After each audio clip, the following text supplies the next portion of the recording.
So yun na nga, pupunta kami ng Bolinao, Patar Beach. Doon namin gagawin ang aming first wedding anniversary. So nag-aamba kami ng sasakyan papuntang Bolinao kaso wala. Kaya sumakay na lang kami ng bus papuntang Dagupan. So 210 per head din yun. And then after Dagupan Terminal, sumakay kami ulit ng another bus papuntang Bolinao. So 250 naman yun per head. So yun na nga, hilo-hilo na si girl sa wakas. At nakarating na rin kami ng Patar, Bolinao Beach. So papunta na kami sa resort. Yung tricycle pala is 300 pesos papunta pa muna.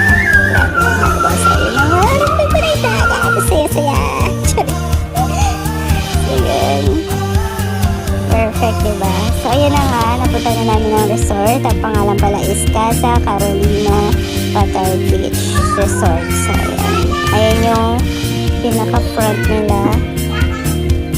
At ito naman yung 4 couple room na nakuha namin sa tubig na siya. May sarili na rin siyang kusina, ref, at CR.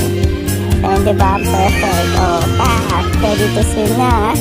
Ayan, ang ganda sa harap. So pag may mga kasama kayong kids, may mga playground na rin siya para hindi mainip ang mga bata sa beach. At may pool na rin kasama kung ayaw nyo mag-swimming sa beach. Ayan, for the pool kayo. So, yun na. Perfect. Ayan, for selfie na mga person dyan. Ready to swim na kahit sobrang init. Napakalamig ng tubig kahit sobrang init mga guys. O, yun o, mga feeling. O, yung swimming yung dalawa. O, sweet. O, yun o.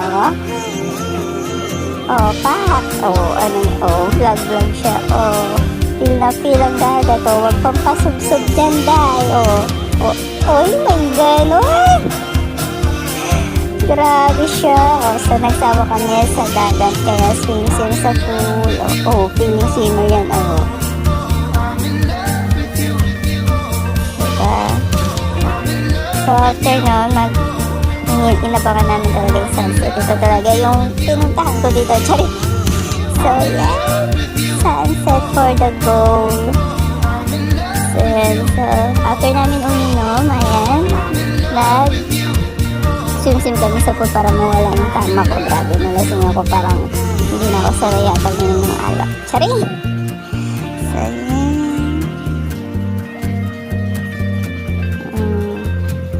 Tagal, diba? O, nag-ano na ata yung dalawa. Wala na sa video. O, may bantay day. Charing. Wait, for the floating yan. O, parang ano lang. O, daday pa yan. O,